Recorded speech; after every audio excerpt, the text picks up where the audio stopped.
Hello and welcome back to another episode of the Create the Ripple podcast. I'm your host, Candace Smiley. Here we trust the ningle and we tell the truth. This is a podcast.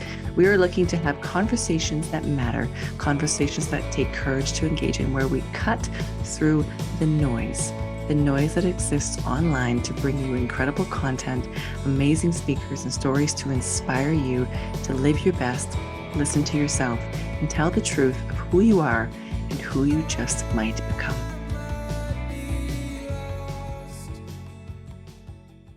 All right. Well, before we get started into our latest podcast, I want to give a shout out to an online event that I get to be a part of here coming up on February 17th.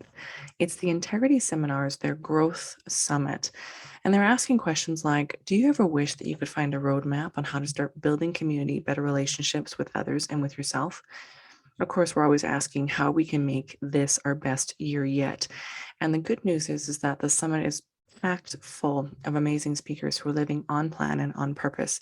We're talking coaches, entrepreneurs, and more who are sharing their secrets on how they've been able to create amazing results in their lives. The best part is the event is totally free, and there will be an affiliate link for you to click on to go ahead and grab your free spot down in the show notes, whether you're listening in on any of the podcasting platforms. It's a one-day event, and simple things you're going to discover will be to how to build a community through co-creation and cooperation, how to have better relationships, first and foremost, always with yourself, then others, and then with the world, how to break through fear and expand what is possible in your life, working through differences and to focus on your similarities, how to grow your confidence. I know that's a really big talking point these days. And of course, how to use boundaries to create successful personal and professional relationships. So I don't want you to miss out on the opportunity to take advantage of this free online one-day event. Again, the link to grab your ticket to reserve your spot will be down in the show notes, so feel free to grab that. And I look forward to sharing my Trust the Ningle, Tell the True story with you guys on that platform on February 17th, 2022. I wanted to talk to you a minute today about the gig economy. What is the gig economy?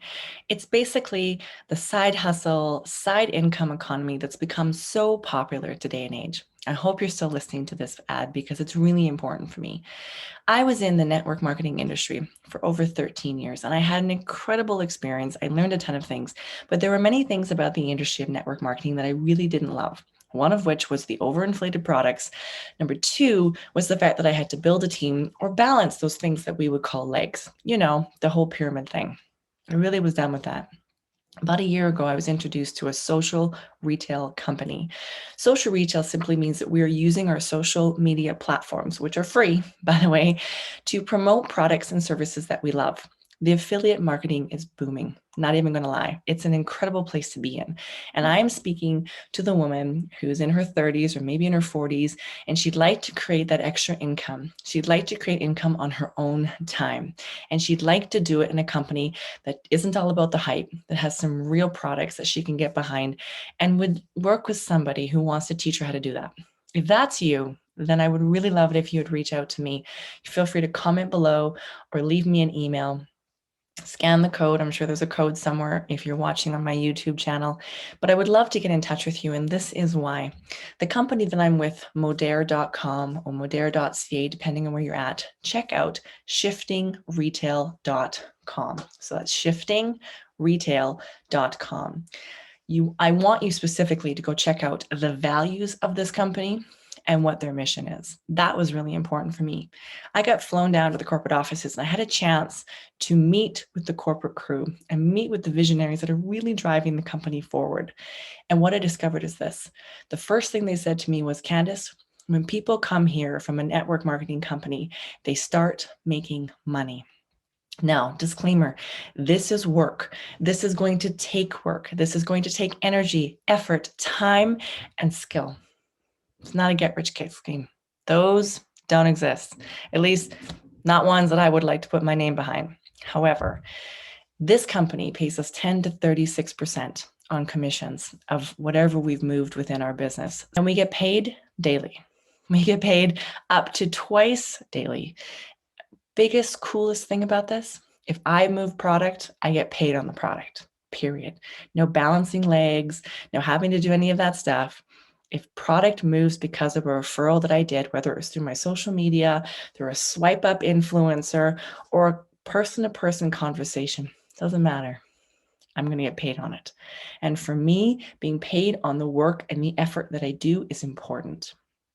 So if this is something that's intriguing to you, I invite you to head over to shiftingretail.com or head over to CSmiley, that's CSMILEY.shiftingretail.com, and you'll be able to join my team directly. If you've got some more questions, please comment below or find a way to contact me and get in touch, because I would love to share with you how we're building this and how affiliate marketing is the place for you to be. And trust me, once I show you how to do it with this company, I will show you the many companies, brick and mortar stores, you name it, sole proprietors, entrepreneurs who have an affiliate-based idea. And once you can do it with one company, you can do it with any of them. So I'm excited to teach you that. In fact, so excited, we're going to give you 120 days of done for you posts or text that will help you so that you don't have to worry about what to post or when to post or how to post it. We're going to give all of that to you. You just got to show up with drive, determination, and some cash flow to get you started. $39.99 gets you your affiliate link and code and gets ready to start. Maybe you want to try some product too. It's awesome. But up to 2 customer orders actually qualifies you for commission. So you don't even have to place an order, provided you've got customer orders that are moving in your business. Brand new customer orders qualify you for commissions every month. Super cool. Definitely an opportunity for somebody who wants to come in, put some effort in, and work with integrity, work with honesty, but really begin to use the social media time that right now is really just wasted time and turn that into cash flow. Awesome. Hope you have a wonderful day and keep enjoying our show. All right. Well, welcome back to another episode of the Create the Ripple podcast. I am your host, Candace Smiley. And here we talk about trusting the niggle and telling the truth. Now, today, my guest, I'm very excited for my guest. Carmen, I got to say, every time I start these things, I go into like this really professional intro, and then I get excited because I realize who I'm talking to and just how much I enjoy hitting record and doing these. They feel like a coffee date. Exactly. Right? So it's really fun. So today it's going to be a lot about telling the truth. Sometimes my podcasts are very much about, the niggle part, right? Listening to yourself and being really honest about it. And sometimes they're about telling, the truth. And I know you've got a podcast, which I got to be a guest on. Thank you so much for that. We'll have definitely a link to that in the show notes. But you and I really hit it off around this whole motherhood piece. And for both of us, we waited a little bit before we, had kids. For you, I'll let you share your story. It was a bit of a surprise, but we both were pretty conscious about making the choice to be mothers. And so I feel like that really brought us together in a big way. At least I felt very much a kinship. And so I wanted to continue sort of a conversation I've been having with my listeners. Last week, if people are listening in real time, I recorded a podcast about Roe versus Wade. And I mean, there's a lot. It's the 49th anniversary of it. So it's been, since for 49 years, which was crazy to me. The woman who argued it, get this, she was 27 years old, fresh out of law school. And one of the reasons she got up to trouble, air quotes, was that law firms were not hiring women at the time. And so she had time to take on an issue like this, where a single mom said, I would like the right to choose what I'm going to do with this unborn child, which is very, very interesting. What also is interesting to me is one of the reasons it made it to the Supreme Court is because the guy who was, I was going to say dude, I'm like very disrespectful. The gentleman who was arguing the other side of the case was an elected official. And so he went on record saying that it didn't matter what the court said, he was going to continue to prosecute anyway. That set precedent for it to go all the way to the Supreme Court. So it was very interesting to me as I was doing some research around it, of course, to talk about it with any integrity, how much this negative mindset really, which unfortunately, and I'm sure you and I will talk about it, is still in existence today. And we need to keep on talking about, how we can do better. So that's sort of the presence or how we set this up today. But before we get any further, I would love it if you could share with my listeners who you are. Of course, share your podcast, and then we'll jump into some questions, and talk about that. Great. Well, thanks again for having me. Yeah, I agree. Everything you said, ditto. I think we definitely share a kinship, and we have a lot of similar views and maybe really ardent opinions about certain things. That's such a great word. Yes. Yes. But just to give you a little bit, I guess, my story. I have been with my husband for, oh God, 18 years. And I know, thanks. Uh, 13 years into the relationship, I got pregnant. And 13 years, that was clearly something we had not planned. It wasn't something that I had ever really envisioned for myself in terms of birthing my own child. We always planned on adopting, we always planned on having a family, but just a different way. Sure. And his opposition might be a harsh word, but his point of view was that he didn't want to put me through the pain. He thought that, I mean, honestly, when we when we were pregnant, he kept apologizing the entire pregnancy. I'm so sorry I did this to you. I'm sure there's a few women that were like, what? He didn't come near me. Like it was a struggle.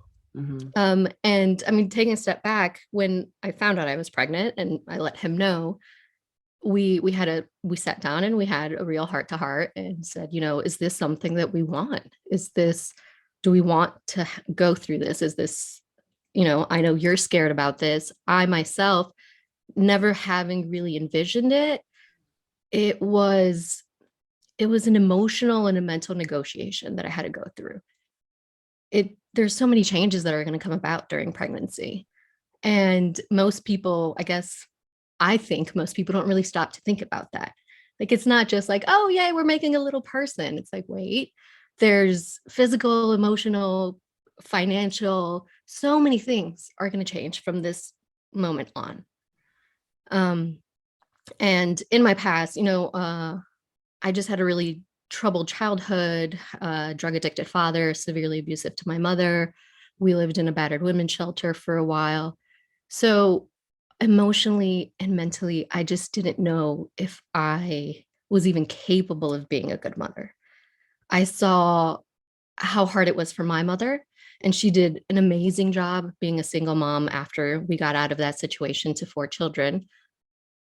I was fully cognizant of the fact that being a mother is a full-time job and the toll that it takes. And yes, there's some good things to it, but at that moment, all I could focus on was like, oh my God, can I do this? I love that you're being this honest, because I mean, for me, it was right down to like, there are certain bits of you that change afterwards. And nobody told me that until I had my first one. I'm like, I don't know if I can enjoy intimacy in the same way because all the bits removed, right? And I said this to a mom and she's like, I know. I said, but nobody told me Nobody this. told you. We need to be talking about this, right? So I'm just, I'm sure there are some moms who were smiling and nodding, and I appreciate that. So anyway, carry on. Yeah, I mean, I had 2 full-blown panic attacks during pregnancy.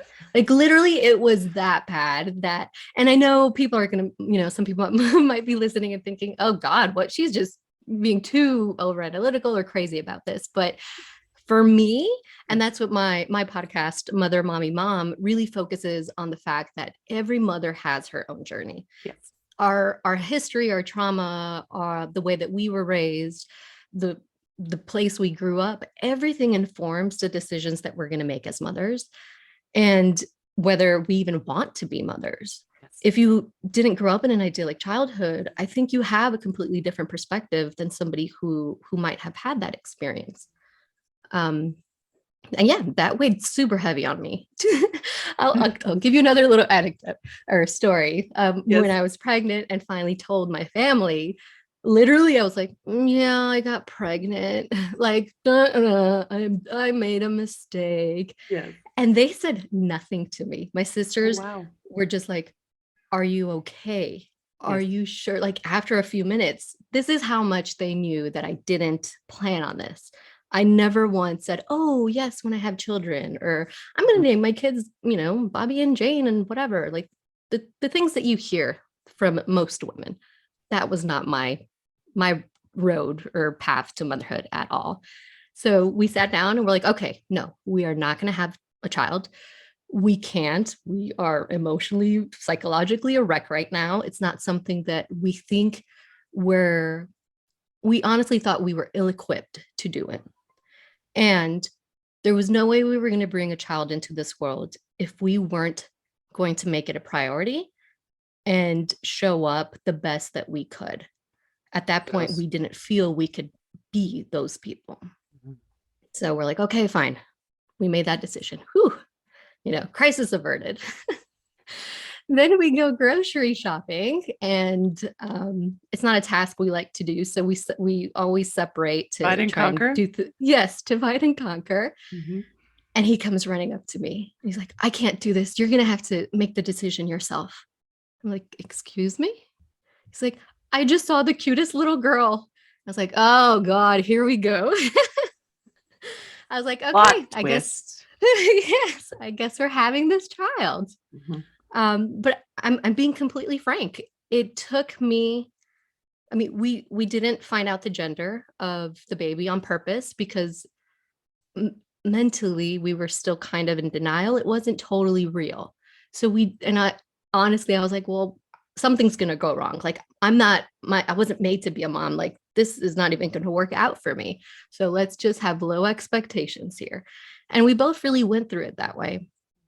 But the moment we heard her cry, and he really wanted a girl, and he got a girl, and she's amazing. She's honestly like the coolest person I know. Like as a I feel 3-year the same old. way about my kids. I'm like, gosh, you guys are cool. Yeah, she's such a like she was into dragons and dinosaurs, and I flip houses for a living, and she wants tools and she wants to do what mommy does, and she's a chill kid. Like I couldn't have asked for a child that would have made my transition into motherhood easier. Like it's been amazing. But I fully own the fact that we had decided to get an abortion first because nobody can tell you what's right for you. Right. On the outside, it might look like everything's going swimmingly, like you have it all together. But nobody really knows what you've been through. Nobody knows the decisions or the reasons why you're making the decisions you are making. And my goal and what I'm doing with Mother, Mommy, Mom is to validate everybody's decision. I don't care if you're an absentee mother or abusive mother, amazing mother, you are doing the best you can at that point in time. And for some of us, the best we can do is really low. It's a low bar because of the situations that we've lived through, because of where we are psychologically, emotionally, financially. I mean, there are women whose situations change on a dime. Some people divorce, you're a testament to that. It's not something you envisioned. Nobody goes into parenthood thinking that it's not going to Yeah. be the ideal, and that's hard. So I the debate to me is infuriating, especially in the time of COVID, because if you think about the people who are advocating for the turnover of Roe versus Wade and making abortion illegal, those people are out there saying, I'm not going to get an injection. The government can't tell me what to do to my body. How is there such a disconnect? This question, and I love that you brought it up because, there's key things you brought up. Like you are a conscious parent. And I was the same way, right? I waited until I was older to have children. I knew what I was getting into on some level, right? That I would kind of Mhm. made this decision, which has made it a lot easier. And I mean, right down to when I was having, sex pre my marriage, pre wanting children, right? It wasn't the right time necessarily. I knew if I got pregnant, for me, life begins at conception. That's my own personal Mhm. choice. So I was going to carry it all the way through, right? Which was always challenging when I would tell people that. And I'm like, it doesn't really matter, but this is my choice. But there's this huge choice piece that I really, really love. One of my values Mhm. is self-expression and freedom. So I want to be able to choose what's good for me in that moment, right? And Mhm. this, when they weigh in, like you say, with this disconnect, I'm like, Mhm. are you looking for a simple, easy weight management solution? I thought you might be. I know I was. I also wasn't interested in something with a ton of gimmick without any science behind it, which I know a ton of companies have. The company I'm about to share with you actually has 12 of their own clinical studies. And for me, with my science-based background, I needed to know that. I also needed to know the product worked. And so I was introduced to the group that, however, had 125,000 members in it, all supporting amazing stories of weight management, weight loss, hair regrowth. Oh my gosh. Not surprising though, considering the product itself has won numerous awards in and out of the nutraceutical industry, which I think is pretty incredible. Pretty exciting as well is the fact that it's made with their patented technology, 7 international patents on the collagen in this product, made entirely from chicken sternum. Chicken sternum, why? Because it most closely mimics the collagen that our own bodies create. Now, I'm a 36-plus-year-old woman, and so making sure that I'm maintaining and taking care of and trying to reverse the clock so I can age gracefully is super important to me. Making sure I'm taking products that are safe, making sure I'm taking products that are approved, and making sure I'm taking products that I would be happy to share because there's integrity at the top. So this company is a values-based company, which I absolutely love. Not only do I love that, but I love the flavors. This is mango. Mango's my favorite. This is from the Modera company, which you've heard me talk about before. 1 simple spoonful a day. In the morning, I can add it to my coffee if I feel like it. I don't add the mango, I add the vanilla to my coffee, but I can add a simple spoonful to my day. It tastes awesome. It tastes amazing. And it's helping my body to maintain the figure that I've worked to get to. Why not? Now, if you're looking for some weight management, this is going to help curb appetite. It's going to help your body to function as best. And we know that when you do something like that and you make wiser choices, your body says thank you. This is part of an entire system called the Lean Body System. I will make sure to post information for that below, or you're welcome to scan the QR code, which I know is going to be somewhere in the screen if you're watching this on YouTube. If not, head over to modere.ca. That's MODERE, modere.ca, or modere.com, and use code 5579027. Again, 5579027 to save $10 on your next order, regardless of what you put in your cart. Thanks so much. Have a great rest of the listen. Right. And it's 2022. I keep on saying 2021, but it's 2022. And we are coming to such an interesting space. Why are we still having this debate, do you think? I think it's just people who are trying to impose their will over others. It's because honestly, I can't help but see the constant hypocrisy in a lot of the politics, unfortunately, today in the US. So many people are quick to say, you shouldn't do this, you shouldn't do that. Meanwhile, in their own lives, they're not adhering to the same standards. There's this whole idea about creating this ideal norm that nobody can measure up to, nor should we aspire to do that. We should embrace the fact that we're all different and that we all have different needs. Live and let live. One of my friends is currently waiting on potentially having children. She's a little bit older like me, because she really wants that core unit, and she really believes that there should be a mom and a dad, right, in that space. Very open-minded, but that's what she really believes, and based, like you say, on how she grew up, and the impact of her, her family life has had on some of her decisions. And I can remember feeling very much the same way, being very judgy of women who had children by multiple fathers. Now I'm one of them, which is ironic to me. But I would say I didn't necessarily get it right the first time around. I had very naive ideas about marriage. I had very naive about ideas, and I thought I was very, very grounded and open. No, I did not get it right the first time. So kudos to you for being much more grounded in that area. And so for me, it was very much a conscious choice to choose to have another baby with the next one. But I tell you, the questions I was asking the second time around were very different than the questions I asked the first time around. It was like here I am dating post-divorce, and I'm saying things like, what are your views on abortion? What are your views on child rearing? What are your views on, discipline? And how do you feel about raising? And the number of people who don't, I'm going to say people, but we know it's mostly men, the number of men who would not date me as a single mom. Yet these are the same people that would push a woman to not abort a baby. And I said, do you guys Correct. not realize on some level, I have been a single mom. It is hard. It is hard on you. It is hard on your kids. It is hard on the system. It is hard. It is hard on society. And so by pushing women in this direction without asking for accountability from the man who, forgive me for saying so, is very much has to take more of an active role in the protection of a child. Let's just put it carefully that way. Why are we not then asking them to take an active role on the other side? Why is it women being penalized? Why are women being thrown into jail? Like, did you know in South America, Yeah. a woman Honduras is one of the worst. it's crazy. If A you woman have a can be imprisoned. miscarriage, you will be imprisoned. Thank you. And I'm so not glad for you know one this. that it's insane. There's such, and that's why I'm saying it's certain people imposing their will on others because it is a complete imbalance. It tends to be men creating these laws that then affect women.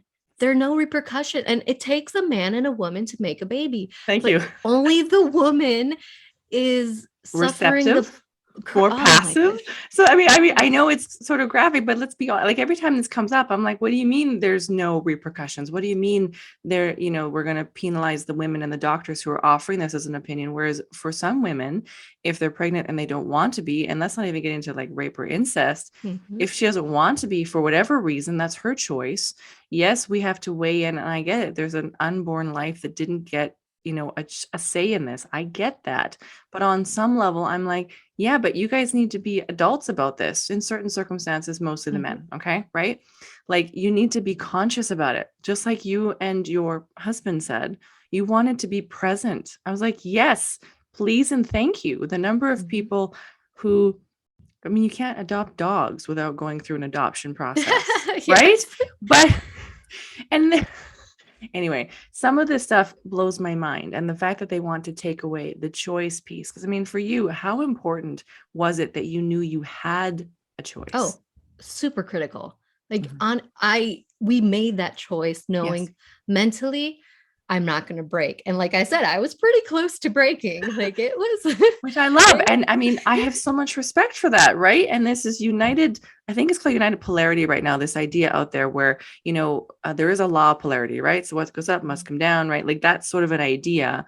And so can we start to come together? And this was the whole intent of my last podcast and why I wanted to engage in conversation with you is, can we share, especially as women, what we think, what we feel, and what's important to us, especially on touchy subjects like this, and have the other woman hear it, even if her views are entirely opposite, and say, I see you, I'll hold space for that. How can I support you? Because what's actually happening is even the women are being divided on this. And I'm like, guys, but then this means that the men are winning.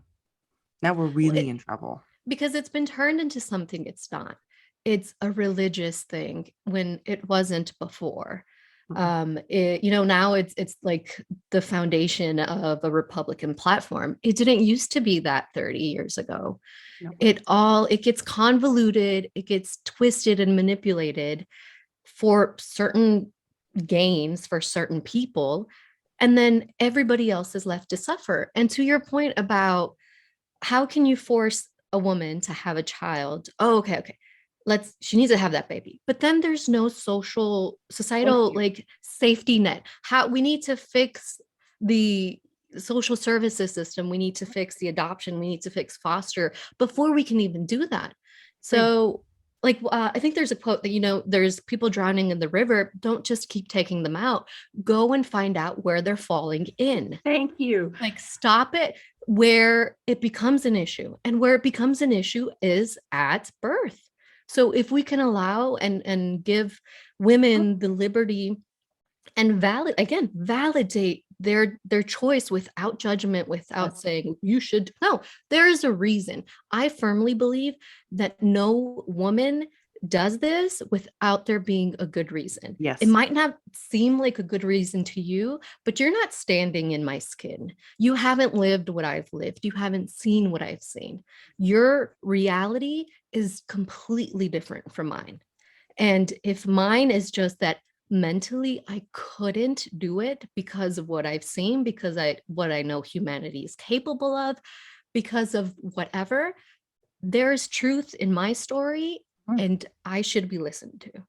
I agree. And I think that is such a powerful position, which again, why I wanted to chat with you about it, because I totally respect it. I respect it because you had enough courage to say, this isn't the right fit for me. I'm like, good. I'm so glad you know that, because I know there are so many people, mothers especially, who are just going with the flow. And Yeah, they're not capable and they're not empowered and they're not supported. And then they do. And it's the children who continue to suffer. It's the like, it's a correct. whole big thing. I mean, I'm currently going through, I have been waiting for a denied um, financial support, certainly emotional support, um, with a side of, some mental abuse, right? I'm just going to call it Mhm, out, from my former partner. mhm. And that is just crazy to me. And I look at this and think, how come we can't fix this system, but we can spend all of this money on this? Like, you guys are missing the point. It's a misdirection rather than saying we need this to be a bigger support. Like, and I know that what happened when the Texas bill was coming out, that I was like, let's throw the guys in jail who aren't paying the Yes. bills, because that'll change the law real quick. But it's almost like the boys club is continuing. And again, it's like, ladies, 49 years ago, women couldn't be lawyers. If we give ground on this one or two issues, we start going backwards. And like you and I were talking Correct. about, it's not even those of us, white women with the privilege, and we know we have the privilege, but some of these minorities, Mhm. it's bigger. The obstacles to healthcare is significant already. Yep. And then now we're adding in to make some of these things illegal. That's just scary. Well, what is what is the penis medicine? I forget. That one's covered by insurance. So Yes. like but birth control is not. Right. And like that just shows you the huge double standard that exists.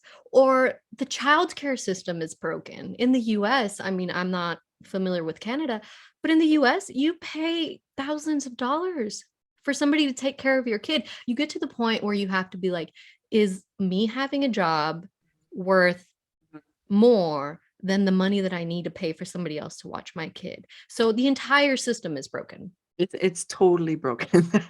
Yes, I realized this when I, chose to be a single mom, and, that was hard. I remember being 6 days postpartum, so all the postpartum hormones, and laying there realizing I'm going to choose to be a single mom, and will my daughter hate me for that? Like, what are the implications and how will she live? And just within the last couple of years, I've worked really hard to get back on top of, where I need to be, and got to buy my daughter something that was relatively expensive, and I did it. We didn't have to wait for it, but payment, it was there. We did it. And she was like, "Mom, you're rich." And I was like, "No, but Mama's worked really, really hard to get Mhm. here." Meanwhile, being questioned about whether or not I'm a good parent, questioned whether or not I should have her most of the time, questioned whether or not, like, just questioning. And I feel like saying, while you've been busy questioning whether or not I can be a good mom, guess what? I am a mom. Right? Exactly. It's such an interesting thing, but again, it goes back to that we're missing the point, and it feels very much like this is an entire misdirection. And all that we really want as women is the choice, and Correct. autonomy, which, my goodness gracious, we have been fighting for in one way or another for so Mhm. long. And then as women, we need to start coming together on this, right? One of my favorite quotes is by Mary Ruckshire, where she says, "What would happen if one woman told the truth about her world? The world would split open." And I think that is so true, right? I talk about my trauma story. You talk about your decision choice. These are big stories that literally can divide, but we also know that when you divide something, you can put it back together so much Mhm. stronger. Mhm. So I guess as we start to, wrap up, I mean, you and I could digress on this subject a lot. Is there anything you want to go and leave the listeners with, or something that's been on your mind and heart as you've been watching the state of the world, this ongoing debate? for someone who's listening? I think our caveman brain is quick to judge, and it's so easy to do. But what we need to start doing is taking that time, taking a step back, and just saying to ourselves, there's a reason that what I'm seeing is why it's happening. Like it's in terms of motherhood, especially like you're saying, the judgment, there's criticism everywhere. And motherhood is so difficult already. And I'm not here, like, yes, it's amazing, it's wonderful, it's changed my life, but we also have to admit that it's hard. Hard. It's not even hard. It's effing hard. Yes, it's Like, truly, let's be real. Yes. it's depleting, it's Yes. exhausting, and it's equally rewarding. Otherwise, we wouldn't be doing it. Yes. But the only way to make it easier on ourselves, on others, is to just give everybody grace. Give yourself grace. I know we all have those moments when we're like, listen to me. Just Yes. calm down. Give yourself grace. Nobody's perfect at anything. Again, it's the whole high bar, that high standard that people should aspire to. I'm telling everybody, give yourself the freedom to set your bar low. Get through today. Mhm. Like, my kid Put went off yourself in a timeout if you need to. Exactly. My kid went to daycare and I gave her breakfast and I won. You won. Like today I won today. Today was good. Yes. Like, we need to stop comparing ourselves, stop putting our own perception on others. Just take care of yourself, take care of your family, and hopefully you can learn to take care of others. That is so powerful. And so I think my listeners couldn't figure out why it was such an honor to be on your podcast. And I've listened to some of your episodes. I mean, listeners, seriously, this is one you want to go and follow. Carmen does a really good job of making sure she's telling some impactful stories. It's not adding to the noise, which, Carmen, is a big deal for me. I don't want to be putting out content that is just more noise, because it's so noisy, especially on social media. I want to put out content that makes people think, makes people feel aligned, inspired, motivated, but there has to be some value add. And so today was certainly that for me. So thank you so much for taking some time out to come and engage in this conversation with me. And hopefully for the women who are listening, of course, we're going to have some support links included in the show notes down below. So if you're struggling with making the decision or some of those things, we're doing our best to make sure you guys have supports. And I guess we'll see what 2022 brings in for, hopefully not reversing Roe, but I guess we will see. What was interesting too for me, just as a caveat, when I started doing some research, there are actually, well, first and foremost, there's over 106 bills that are trigger bills. So if Roe versus Wade is reversed, they'll go into effect immediately, which is downright scary. Like, that's a lot. That's a lot of pre-planning. But not only that, because that felt really overwhelming for me, who's a supporter of the Roe versus Wade decision. There is now, I'm just pulling it up, a Women's Health Protection Act, which is aimed to make sure that women can continue to have control over their personal rights. I mean, it's constitutional. I mean, we don't have a constitution in Canada like you guys do, but it makes sense. It makes sense. So to leave people with, well, of course, we'll have links to that down below. There is some hope out there for us to maintain choice. And regardless of where you guys fall, my listeners, on this debate, my encouragement to you, number one, would be to hold your beliefs lightly enough that we don't alienate each other as women. Because if we don't stand together and continue to make choices, then it's our sons and our daughters. We're going to have to continue these kinds of fights. And I think we've been fighting long enough. So anyway. And if this isn't legal, abortions aren't going to stop. No. So let's make it safe. Mm-hmm. Thank you for that. That's scarier, to be completely honest. Yeah. Like, these illegal abortions that happen because women are still desperate to, and they will continue to, and they have for millennia. So, and I think that highlights the point. If they're so desperate and willing to lose their own lives, just imagine how strong their reason is. Well, thank you for listening to another episode of the Create the Purple podcast. I want to give a shout out to Dr. Mikolai Rajik, who is the founder and managing director of Marriagenomics Incorporated.